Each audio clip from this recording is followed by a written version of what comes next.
नमस्कार, मैं हूं संजय शर्मा। आप देख रहे हैं 4 PM न्यूज नेटवर्क। क्या वक्त था जब 2014 में प्रधानमंत्री नरेंद्र मोदी जी ने सिंहासन संभाला था और लोग कहने लगे थे भगवान विष्णु का अवतार हैं ये पूरा देश और पूरी दुनिया बदल देंगे। और क्या वक्त आ गया 2023 में कि राज्यों की जनता, राज्यों के उनके सहयोगी दल कह रहे हैं प्रधानमंत्री जी गलती से भी हमारे राज्य में मत आ जाइएगा, हमारी लुटिया टूट जाएगी। पहले चरण का मतदान हुआ एक राज्य मिजोरम और छत्तीसगढ़ की सीटों पर। मुझे याद नहीं आ रहा कि देश के किसी भी राज्य में चुनाव हुआ हो और प्रधानमंत्री ने जाकर उस राज्य से अपना रिश्ता ना जोड़ा हो। कहा ना गया हो कि मैं इस राज्य में बहुत आता था, किसी राज्य के बड़े प्रमुख व्यक्ति का नाम ना लिया हो। लेकिन इस बार मिजोरम का मां लेने से भी प्रधानमंत्री कांप गए। कारण यह था कि मणिपुर में हिंसा हुई, सैकड़ों लोगों की मौत हुई, महिलाओं को नग्न घुमाया गया और हमारे देश के प्रधानमंत्री मणिपुर जाने की हिम्मत नहीं कर सके।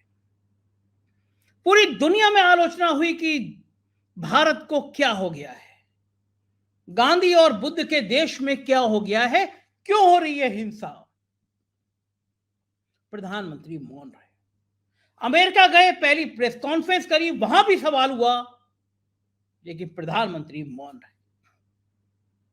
पिछले दिनों मैं अपने जोशाचार्य राजीव जी का इंटरव्यू कर रहा था और उन्होंने मुझे एक तिथि बताई कि इस तिथि से मोदी जी के दिन खराब होंगे, भाजपा के दिन खराब होंगे।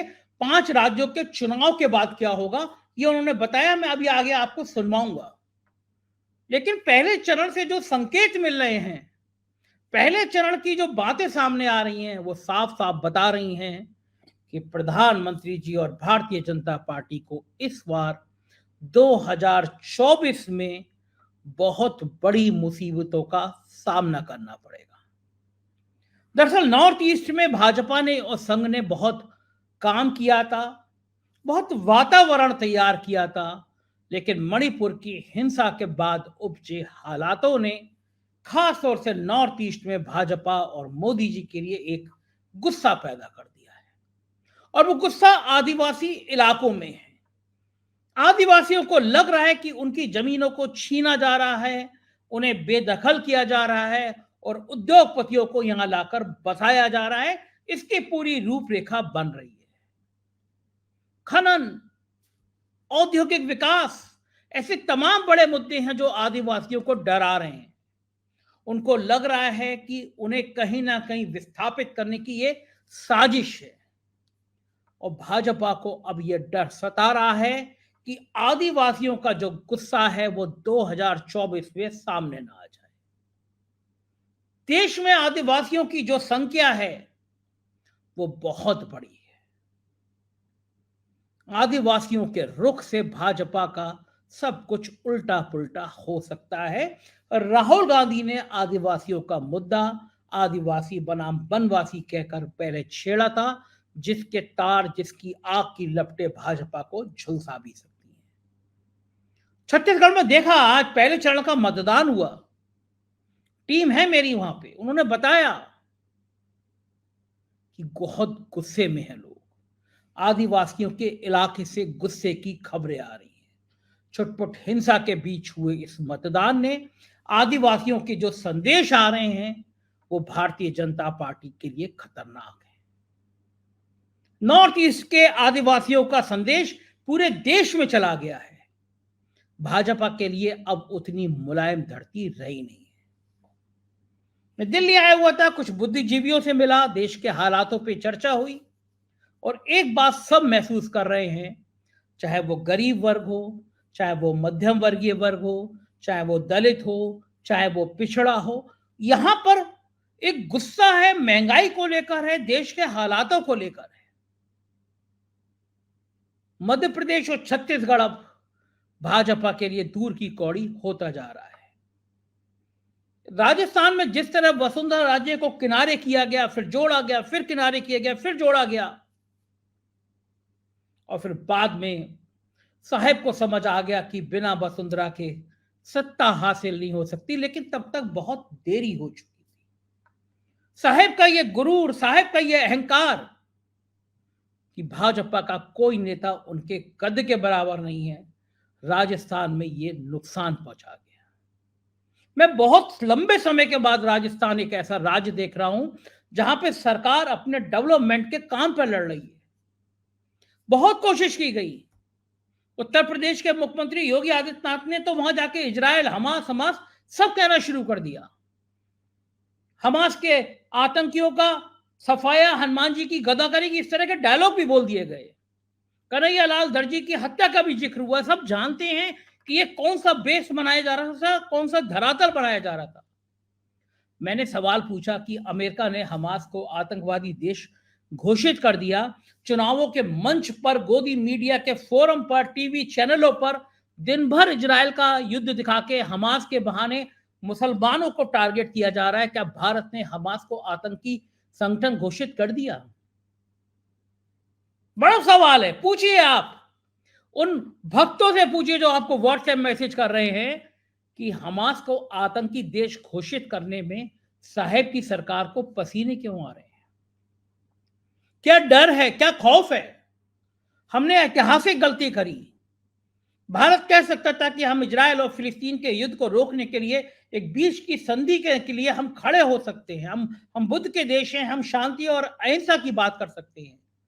लेकिन हमने मुसलमानों की नफरत के कारण एक ऐतिहासिक गलती करी और युद्ध रोकने की जो पहल हो रही थी उसमें वोट नहीं किया। यही नहीं, हम शुरुआत में इजराइल के पक्ष में खड़े हो गए और बाद में जब दबाव बना तो हमें फिलिस्तीन को भी मदद देनी पड़ी। ये वो विदेश नीति है जिसमें साहब को और उनकी सरकार को समझ ही नहीं आ रहा हम करें तो क्या करें।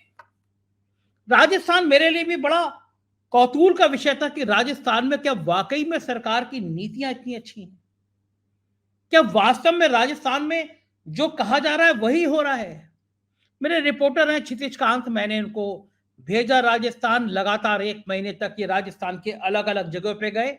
मैं इनका छोटे छोटे आपको लोगों से बातचीत का हिस्सा दिखा रहा हूं जिससे आपको समझ आ सके कि राजस्थान के लोग किन बातों को सोचते हैं, किन बातों को देखते हैं।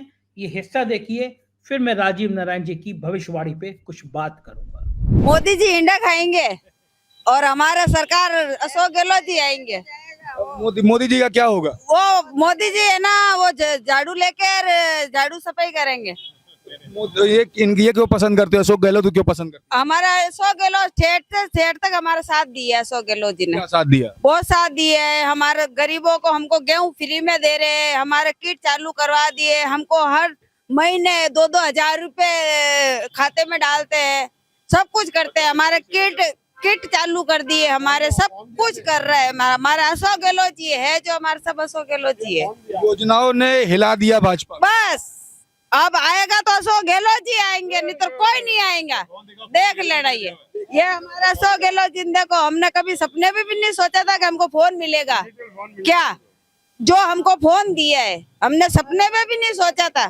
क्या ये अशोक गहलोत जी ने दिया है फोन। बात करती हो? हाँ, सब बात करती। वीडियो कॉल में बात की है? हाँ, वीडियो कॉल में बात करती हो? किससे? बेटे से अपने? हाँ, आप भी बात करते? हाँ, हम तो सब फोन पे ही करते हैं, वीडियो कॉल से। हमारे काम, हाँ, हमारे काम वाली वगैरह सब हमारे इस पे करते हैं, वीडियो कॉल पे। तो अब की अशोक गहलोत को ला रही है? जी, अब अशोक गहलोत जी आएंगे हमारे, और कोई नहीं आएगा। राजस्थान के हो? हाँ, राजस्थान चल रहा है कांग्रेस या भाजपा? हमारे विधानसभा क्षेत्र में तो कांग्रेस। कांग्रेस में क्या हुआ? ये आप तो युवा हो, क्या क्यों किया? जैसे हमारे विधानसभा क्षेत्र में रामलाल जी जाट साहब है, तो उन्होंने जैसे हमारे क्षेत्र में इतना बड़ा कोई हॉस्पिटल नहीं था, जैसे छोटे छोटे एरिया में भी उन्होंने पीएचसी लेवल के हॉस्पिटल बना दिए। उन्होंने जैसे एक था करेड़ा से भीम रोड पे नहीं था, तो इतने सालों में कभी नहीं बना, लेकिन अभी उसका बन ही गया है। इतने सालों में किसी विधायक ने उसके लिए सुध नहीं ली थी, लेकिन उन्होंने बनाया है। और भी बहुत सारे काम किए उन्होंने। जैसे एक बात कर ले, युवा भी सपोर्ट कर रहा है, सीनियर भी सपोर्ट कर रहे हैं, तो परंपरा का क्या होगा? परंपरा के हिसाब से तो बीजेपी सरकार तो आप तो परंपरा की रेड़ पीट दोगे। परंपरा क्या होती है? जो काम कर रहा है उसको वोट दो ना। परंपरा से जो नहीं नकार है उसको भी दे दे, ऐसा क्या कहना चाहते हो आप? परंपरा नहीं चलती है, जो काम कर रहा है उसको वोट देना चाहिए, या परंपरा को लाए मतलब जो काम नहीं कर रहा उसको भी दे, ऐसा थोड़ी ना चलता है। तो इस बार कांग्रेस को, हमारी तरफ से कांग्रेस को। आप भी युवा हो, क्या करते हो? पढ़ाई करते हो? पढ़ाई। कहाँ से हो आप? मॉडल। क्या चल रहा है उधर? उधर तो चल रहा है, दोनों क्रेज है। आपका किधर है? आपका फिफ्थ कौन सा? मेरा तो बीजेपी बीजेपी को क्यों सपोर्ट कर बढ़ाना, उदयलाल बढ़ाना। क्यों सपोर्ट कर रहे हो बीजेपी? युवाओं के लिए यानी हिंदुत्व के लिए। हिंदुत्व के लिए। हिंदुत्व के लिए कौन सा बड़ा काम किया? हिंदुत्व के लिए बहुत बड़ा काम किया है। हमारे मॉडल के क्षेत्र में काम हुआ था, एक लोहारिया कांड हुआ था स्कूल में, तो उन्होंने जो कांग्रेस यानी वहाँ हिंदुत्व यानी कि जो कांग्रेस के पार्टी ज्यादा वोट वहाँ के होते, नहीं, हिंदुत्व के लिए कौन सा बड़ा काम किया बीजेपी ने? के लिए तो रामलाल जाट साहब ने भी किया, जैसे वो नहीं, क्या काम किया? क्या काम किया? इनको बोलने दीजिए ना भाई, क्या काम किया हिंदुत्व? हिंदुत्व के लिए बहुत काम किया है। अरे कुछ बताएंगे दो तीन। मैं नहीं बता सकता बस। बीजेपी को सपोर्ट कर रहे हैं, हिंदुत्व के लिए बड़ा काम किया है, तो कोई काम तो किया होगा जो दिल में आता हो जिस वजह से सपोर्ट करो। हम खुद ही गरीबी है ना सर, मीडियम क्लास हम तो सभी। तो आप लोग के लिए काम किया अशोक गहलोत? क्या ना सर, चिरंजीवी मैंने बनाया, 5 लाख रुपए का इलाज फ्री था। मेरी वाइफ के लिए भी मैंने किसान जी में 1.5 लाख का सारा इलाज फ्री हुआ। मेरे बच्चों को भी बाद में भर्ती कराया तो वहाँ पर भी उनका भी इलाज फ्री हुआ। अगर चिरंजीवी नहीं होता तो हम क्या वहाँ 1-1.5 लाख रुपए लगा सकते क्या? क्या चल रहा माहौल इधर? सीधा कांग्रेस का माहौल चल रहा है। कांग्रेस में क्या पसंद आ रहा?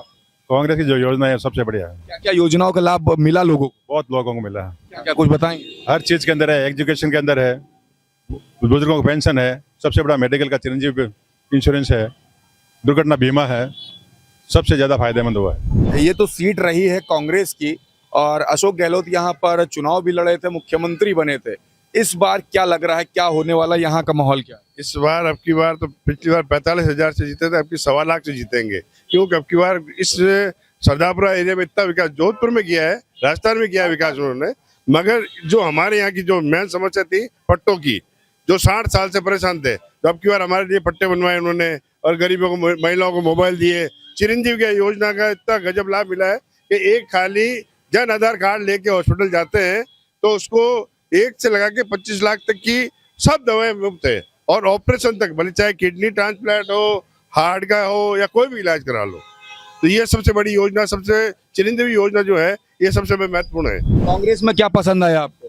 कांग्रेस में बहुत पसंद आया ने। हमारे को जमीन है, जमीन का पट्टा दिया, वो जमीन रुकई। बीजेपी वाला तो उठा रहा था और कांग्रेस ने रुकवाई थी, तो मोबाइल दिया हमारे को, पेंशन हमारी कर दी, और दवाइयाँ फ्री देते हैं।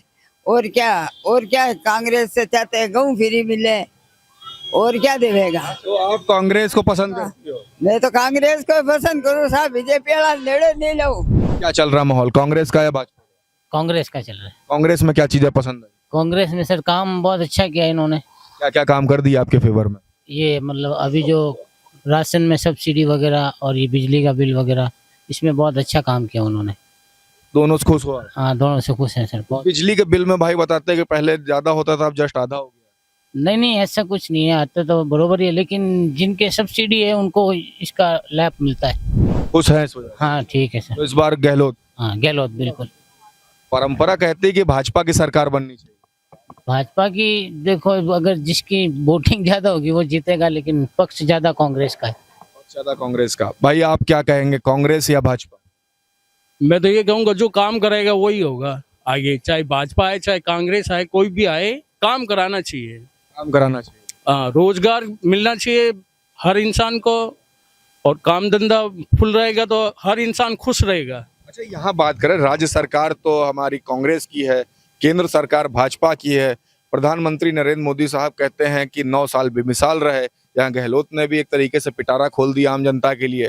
तो मोदी जी या फिर अशोक गहलोत? अशोक गहलोत। अशोक गहलोत में आप लोगों को क्या लाभ मिले? हर तरीके से सुविधा ही मिली है यहाँ पे। तो क्या क्या सुविधा मिली है, कुछ बताएंगे? कांग्रेस या भाजपा, दोनों में सबसे ज्यादा पसंद कौन? कांग्रेस। कांग्रेस में क्या चीजें पसंद है? कांग्रेस की सबसे बड़ी बात यह है कि उसने हर कौम को साथ में लेके चला है। और जैसे अभी ये फ्री में किट दे रहे हैं, फ्री में गेहूँ दे रहे हैं, 500 रुपये की टंकी दे रहे हैं, ठीक है, चिरंजीवी योजना में, और भी कई ऐसी है योजनाएं जिसके अंदर सब जनता को फायदा दिया है।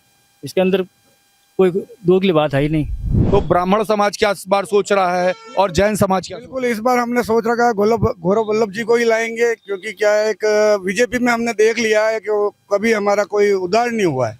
इस बार हमारे समाज की मीटिंग भी हुई थी, पूरी वो निकली है, तो अब उसके हिसाब से हम गौरव वल्लभ जी को ही लाएंगे। तो देखा आपने कि क्षितिज कांत की रिपोर्ट थी राजस्थान से, क्या कह रहा है राजस्थान।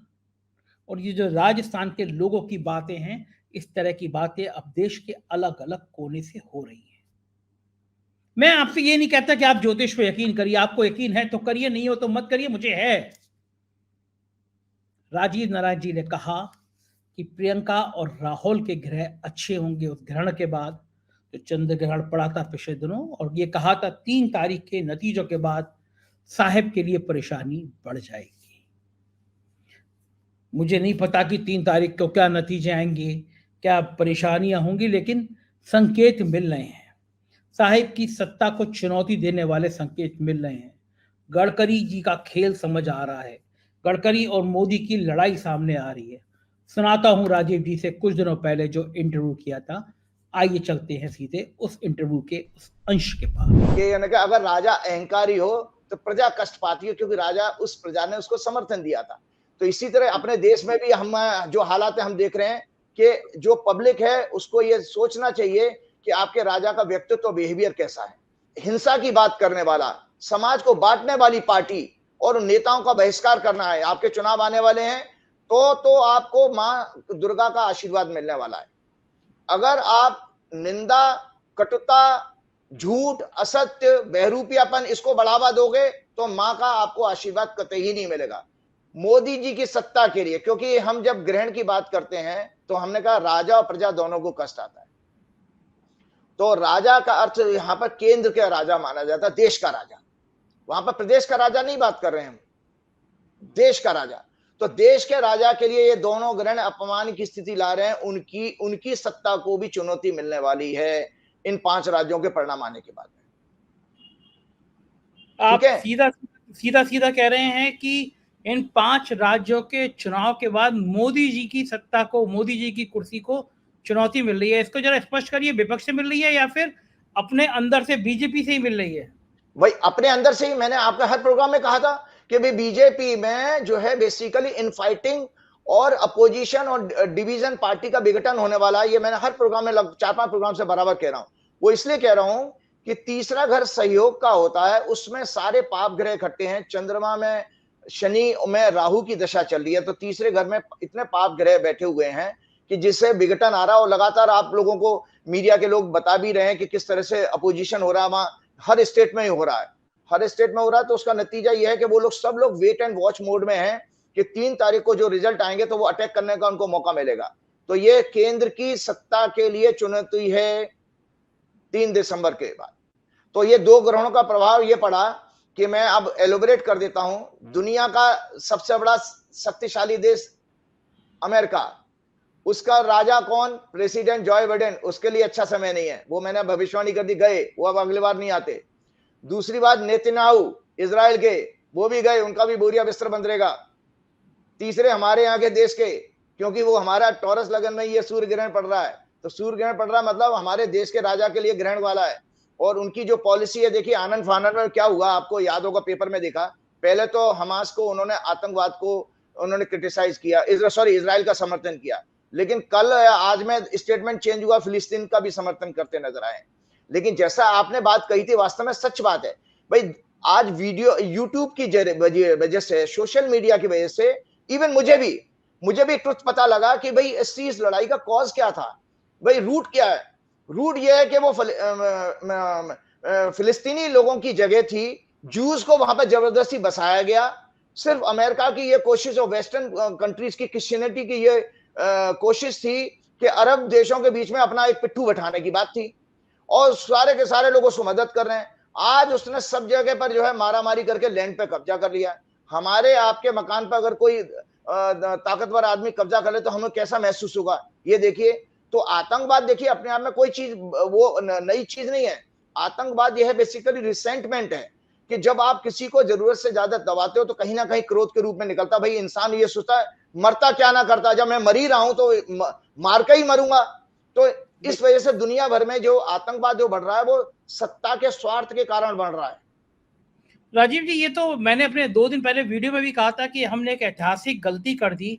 अगर भारत की स्थिति ये थी कि भारत अगर बीच का रास्ता अपनाता तो भारत एक ऐसा देश होता जो कहता कि हम फिलिस्तीन और इजराइल के बीच वार्ता करा सकते हैं, तो पूरी दुनिया में एक स्टार की हैसियत बनती भारत की।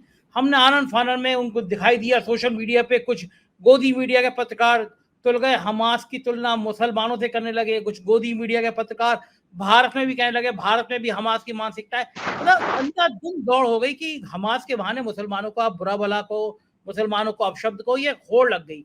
नतीजा ये हुआ कि हमने पूरी दुनिया का जो नेतृत्व कर सकते थे इस समय हम, प्रधानमंत्री कहते हैं मैं इजराइल की और फिलिस्तीन की वार्ता के लिए तैयार हूँ, दोनों की वार्ता कराऊंगा, दोनों मेरी बात सुनेंगे। कितना बढ़िया मौका था। अटल जी ने फिलिस्तीन का समर्थन किया था। भारत ने एक ऐतिहासिक मौका अपनी बेवकूफी में खो दिया। बिल्कुल, मैं इसी में एक एलोबरेट करके बात बताना चाहता हूँ विस्तार से। देखिए, मैं खुद स्वयं क्योंकि एक इलेक्शन कमीशन को जानता हूं, मैं अपनी उनसे रिक्वेस्ट करूंगा कि इस गोदी मीडिया पर रोक लगाई जाए। गोदी मीडिया प्रधानमंत्री कार्यालय के साथ कॉन्स्पिरेसी रच के इसको हिंदू मुसलमान का रंग देना चाह रही है। इस न्यूज को ज्यादा जरूरत से ज्यादा दिखाया जा रहा है।